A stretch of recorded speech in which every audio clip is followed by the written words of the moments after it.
दोस्तों, आप चाहे किचन में काम कर रहे हो या फिर किसी वर्क स्टेशन में, एक छोटी सी 2 इंच के इस बॉक्स के बिना कुछ भी नहीं किया जा सकता है। दोस्तों, इस मैच बॉक्स का इस्तेमाल हम अपने घरेलू कामों और इसके अलावा आग को जलाने के लिए अक्सर करते हैं। अब जरा सोचिए, ये मैच बॉक्स नहीं होता तो हमें आग जलाने के लिए शायद काफी समय और मेहनत लगानी पड़ती। अरे सीधी बात है यार, पत्थरों को रगड़ते क्या, या और कोई दूसरा तरीका है ना। पर आपने कभी सोचा है कि इस मैच बॉक्स को आखिरकार फैक्ट्री में किस तरह से बनाया जाता है और कैसे पहुंचता है ये आप तक और हम तक? देखिए, छोटा सा मैच बॉक्स बड़ा इंपॉर्टेंट है। और देखिए, इमरजेंसी के टाइम में खाना, चाकू और मैच बॉक्स, यही 3 चीजें हैं जो सबसे ज्यादा इंपॉर्टेंट है, जिनको रखना सबसे ज्यादा जरूरी माना जाता है। तो चलिए दोस्तों, आज हम आपको ले चलते हैं एक फैक्ट्री में, और जहां पर हम दिखाएंगे आपको कि ये मैच बॉक्स कैसे बनाया जाता है। पर इससे पहले हम इस फैक्ट्री की ओर बढ़ें, जल्दी से चैनल को सब्सक्राइब कर लीजिए और बेल आइकन को दबा दीजिए ताकि हमारे वीडियोस के नोटिफिकेशंस आप तक पहुंचते रहें। दोस्तों, ये मैच बॉक्स को बनाने वाली फैक्ट्री है जहां पर आज हम मैच बॉक्स की मेकिंग प्रोसेस को देखने के लिए आए हुए हैं। दोस्तों, मैच बॉक्स बनाने के लिए 2 जरूरी काम करने होते हैं। पहला, मैच बॉक्स की तीलियों को बनाना, और दूसरा, मैच बॉक्स के बॉक्स को बनाना। चलिए यहाँ पर देखते हैं फैक्ट्री में क्या हो रहा है। सबसे पहले इस फैक्ट्री में देखिए, यहाँ पर एक बड़े से पेड़ का कुंदा यहाँ पर लाया गया है। ये पेड़ आसपास लगा कोई आम का पेड़ नहीं है, बल्कि ये माचिस की तीलियों को बनाए जाने के लिए सबसे पॉपुलर पेड़ की लकड़ी है, जिससे माचिस की तीलियां दुनिया भर में सबसे ज्यादा बनाई जाती हैं। इस लकड़ी के कुंदे को यहाँ सिलेंड्रिकल साइज में काट लेते हैं और फिर इसके बाद इसे आगे फैक्ट्री में एक रोटेटिंग मशीन की ओर भेजा जाता है। ये मशीन जो आप इस वक्त वीडियो में देख रहे हैं, ये रोटेटिंग मशीन है जिसमें इस बड़े से सिलेंडर के आकार के लकड़ी के कुंदे को लगा दिया जाता है और इस मशीन से इस लकड़ी के कुंदे से पतली पतली लंबी लकड़ी की शीटें बनाई जाती हैं।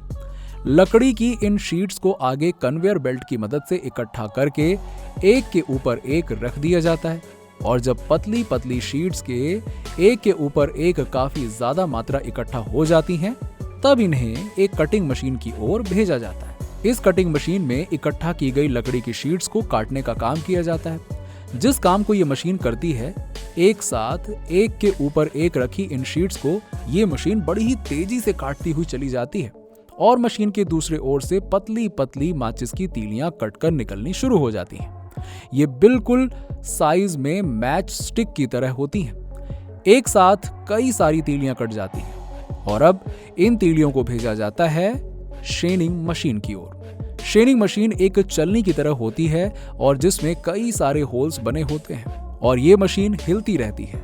इसके हिलने से जो भी डिफेक्टिव तीलियां होती हैं या छोटे आकार की तीलियां होती हैं, वो इन होल से बाहर निकल जाती हैं और इस तरह से अच्छी तीलियां फिल्टर हो जाती हैं। अब इन तीलियों के फिल्टर हो जाने के बाद फैक्ट्री में इन्हें अगले प्रोसेस के लिए भेज दिया जाता है। तीलियां जल्द से जलाने पर आग पकड़ ले, इसके लिए इनको कार्बोनाइजेशन की प्रक्रिया से गुजारा जाता है, क्योंकि कार्बोनाइज्ड तीलियां तेजी से जल सकती हैं। जी हाँ, ऐसा नहीं है कि सूखी लकड़ी आपको पकड़ा दिया और बस जला लो, जब कभी भी जल जाएगा, ऐसा नहीं होता है। इसीलिए इन्हें एक मशीन में भेजा जाता है जहां पर बिना ऑक्सीजन के इन्हें गर्म किया जाता है। बिना ऑक्सीजन के गर्म करने पर ये तीलियां आग नहीं पकड़ती हैं, पर गर्म होकर ज्वलनशीलता जरूर इनमें बढ़ जाती है। अब इस मशीन से निकलने के बाद ये तीलियां पहले से और भी ज्यादा मजबूत हो चुकी हैं और भी ज्यादा आसानी से ये आग पकड़ सकती हैं। अब इन तीलियों को आगे एक केमिकल में डुबोया जाता है। इस केमिकल में इन तीलियों को उबाल कर कुछ ही समय में बाहर निकाल लिया जाता है और फिर इन्हें एक खास प्रक्रिया केमिकल डिपिंग से होकर गुजारा जाता है। केमिकल डिपिंग एक खास तरह का केमिकल होता है जिसमें इन तीलियों को डुबाकर बाहर निकाला जाता है। इस पूरे प्रोसेस के बाद अब तीलियां पूरी तरीके से तैयार हो चुकी हैं और अब बारी है इसके ऊपर लगने वाले उस लाल कलर के मसाले की, जिसकी वजह से तीलियां तुरंत आग पकड़ती हैं मैच बॉक्स में जरा से रगड़ने पर। तो चलिए अब इस लाल कलर के मसाले को बनते हुए देखते हैं और देखते हैं कि इन तीलियों के ऊपर अब किस तरीके का प्रोसेस किया जाता है। सबसे पहले इन तीलियों के ऊपर लगाए जाने वाले मसाले को बनाने से पहले पैराफिन वैक्स को बनाया जाता है, और पैराफिन वैक्स एक ऐसी वैक्स होती है जिसकी वजह से ये लाल कलर का मसाला तीलियों पर अच्छे से चिपक जाता है। फिर लाल कलर का मिक्सचर जिसमें पोटेशियम कार्बाइड, गर्म पानी, लाल रंग और दूसरी कुछ और चीजें मिलाकर इस मिक्सचर को बना लेते हैं। और फिर जब ये मिक्सचर बन जाता है तो तीलियों के ऊपर वाली सरफेस पर डिप करके ये मसाला तीलियों पर लगा दिया जाता है। अब तीलियों पर मसाला कुछ ही देर में सूखने लग जाता है। अच्छी तरह से जब ये मसाला सूख जाता है तब कन्वेयर बेल्ट की मदद से इसे आगे एक रोलिंग मशीन में भेज दिया जाता है, इससे थोड़ा सा और सूखने के लिए। और इस रोलिंग मशीन में अच्छे से सूखने के बाद जब इन तीलियों को साइज के हिसाब से अलग अलग डिब्बों में रखने के लिए इसे आगे प्रोडक्शन लाइन पर भेज दिया जाता है। अब जब तक ये तीलियां प्रोडक्शन लाइन में पहुंचती हैं तब तक इन तीलियों को रखने और इसको जलाने के लिए मदद करने वाले डिब्बों की और उस लाल कलर के खुरदुरे हिस्से की जरूरत होती है, जिससे ये तीली इस पर रगड़ कर जलाई जा सकेगी। अब फैक्ट्री के दूसरे हिस्से में जहां पर कार्डबोर्ड से ये डिब्बे बनाने का काम हो रहा है, यहाँ देखिए कैसे कार्डबोर्ड की कटिंग इस मशीन के मदद से की जा रही है। अब ये मशीन कुछ ही समय में बहुत तेजी से कार्डबोर्ड की कटिंग करती चली जाती है और मैच बॉक्स के आकार की कटिंग हो जाने के बाद अब एक प्रिंटिंग मशीन में भी कार्डबोर्ड शीट्स को भेजा जाता है, जहां पर ये मशीन इस पर प्रिंटिंग का काम करती है। प्रिंटिंग के बाद इन कार्डबोर्ड शीट्स पर लैमिनेशन किया जाता है ताकि कहीं सीलन की वजह से मैच बॉक्स और तीलियां खराब न हो जाएं। अब बारी आती है उस जरूरी हिस्से के बनाने की जिसके बगैर तो भैया तीलियों में कभी आग ही नहीं लगेगी। आई मीन टू से ये तीलियां काम ही नहीं करेंगी।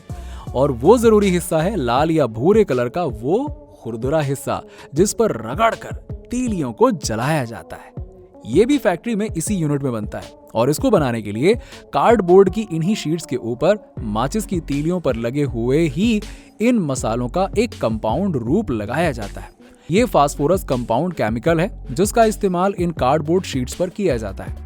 इस केमिकल पेस्ट को ये मशीन बहुत ही आसानी से इन शीट्स पर आयताकार ब्लॉक में लगा देती है और कुछ ही देर में कन्वेयर बेल्ट पर आगे बढ़ते हुए ये खुरदुरा वाला हिस्सा भी सूख कर सख्त हो जाता है। इधर मैच बॉक्स बनकर तैयार हो चुका है और दूसरी तरफ प्रोडक्शन लाइन में तीलियां पहले से बनकर आ चुकी हैं, जिनको एक मशीन इन मैच बॉक्स में भरकर एक बड़े दफ्ती के गत्ते में भरने के लिए कन्वेयर बेल्ट पर आगे बढ़ा देती है, जहां पर आगे कुछ वर्कर्स मैच बॉक्स को बड़े से गत्ते में भर देते हैं और उस पर कंपनी की सील लगाकर उसे मार्केट में भेजने के लिए कंपनी के बाहर खड़े हुए ट्रांसपोर्ट ट्रक्स की ओर बढ़ा दिया जाता है। अब दोस्तों, आज भले ही माचिस को इन सब प्रोसेस के बाद आसानी से बना लिया जाता हो, लेकिन माचिस को बनाए जाने का एक बहुत लंबा इतिहास रहा है। जी हाँ, माचिस इंसानी दुनिया को इतनी आसानी से नहीं मिली है। कहा जाता है कि माचिस की खोज 31 दिसंबर 1827 को आविष्कारक ब्रिटिश वैज्ञानिक जॉन वॉकर ने किया था। जॉन वॉकर ने माचिस को बनाए जाने के अपने प्रोसेस में एक ऐसी स्टिक को बनाया था जिसे थोड़ा सा रगड़ने पर ही जो है वो जलने लग जाती थी। और उस वक्त ये बहुत अचंभे वाली बात थी, क्योंकि भाई जब कोई चीज पहली बार होती तो अचंभा तो होता ही होता है। और उस वक्त के दौर में बनाई गई ये स्टिक काफी खतरनाक तरीके से आग पकड़ती थी, जिसको देखकर दूसरे लोग डर भी जाते थे कि ये क्या है यार, कहीं कोई बड़ी दुर्घटना ना हो जाए, और हो भी जाया करती थी। पर जहां कहा जाता है कि जॉन वॉकर सिर्फ अकेले नहीं थे, जी हाँ, कहा जाता है कि और भी कई साइंटिस्ट ने उनसे पहले ही कई कोशिशें की थी। और बताया जाता है कि ब्रिटिश वैज्ञानिक जॉन वॉकर ने इसमें पोटेशियम क्लोरेट, गोंद, स्टार्च, सल्फाइड को लकड़ी पर लपेटा था और इस लेप को सुखाने के बाद लकड़ी को खुरदुरी सतह पर रगड़ने पर उसमें आग लग जाती थी। पर ऐसा माना जाता है कि उनके बाद सैमुअल जॉन्स नाम के शख्स ने इसका पेटेंट करवा लिया था, जिसका नाम लूसीफर मैच था, और इसीलिए मैच बॉक्स को उनके सरनेम के कारण मैच बॉक्स कहा जाता है। दोस्तों, मैच बॉक्स के बनाने के इतिहास के साथ मैच बॉक्स के इतिहास में ऐसी कई पुरानी यादें शामिल हैं, जिसमें अक्सर पुराने समय में 80s और 90s के दौर में बच्चे अक्सर मैच बॉक्स के कवर को इकट्ठा किया करते थे।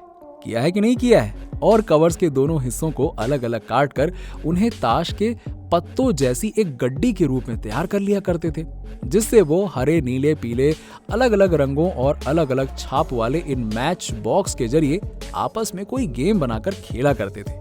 अब उस समय इन मैच बॉक्स के कवर की कीमत मैच बॉक्स से कहीं ज्यादा होती थी बच्चों के लिए। हाँ भाई, उनका खेल था इसमें। अब बच्चे इन अलग अलग मैच बॉक्सों के कवर को देखकर काफी खुश हो जाते थे और कहीं उसे कोने में अपने बिस्तर के नीचे या बस्ते में छुपा कर रखते थे। अब दोस्तों, उस समय के दौर की बात है। ऐसे हजारों लोगों में से एक शख्स है बरखेड़ा निवासी राम गोपाल ठाकुर, जिन्होंने महज 15 साल की उम्र से ही माचिस के रंग बिरंगे डिब्बे देखकर उसका कलेक्शन करना शुरू कर दिया था। जी हाँ, और आपको बता दें कि आज उनको मैच बॉक्स किंग के नाम से जाना जाता है। आज के समय में राम गोपाल के पास 1100 से भी अधिक माचिस के कवर का संग्रह है और इन्हें इस माचिस के कवर के कलेक्शन का शौक 1977 में हुआ था और 1977 से लेकर अब तक इन्होंने माचिस के कवर को कलेक्ट करना जारी रखा है। आज के समय में भी अगर आप किसी से मैच बॉक्स के कवर की उन दिनों की दीवानगी के बारे में पूछेंगे तो आपको जरूर इसके बारे में कुछ ना कुछ जानने को मिलेगा। लेकिन आज लाइटर्स और कई सारी अलग अलग तकनीकें और आग की ज्यादा जरूरत ना पड़ने की वजह से भले ही माचिस का रोल पहले से कुछ कम हो चुका हो, लेकिन आज भी देखिए माचिस बड़े काम का प्रोडक्ट है। जी हाँ, जो आपको हर घर में मिलता है और इसके बिना आग जलाना मानो असंभव सा है। वैसे दोस्तों, आपका क्या कहना है माचिस के बारे में? नीचे हमें कमेंट सेक्शन में कमेंट करके जरूर बताइए और इस वीडियो को फेसबुक और व्हाट्सएप पर ज्यादा से ज्यादा शेयर करें।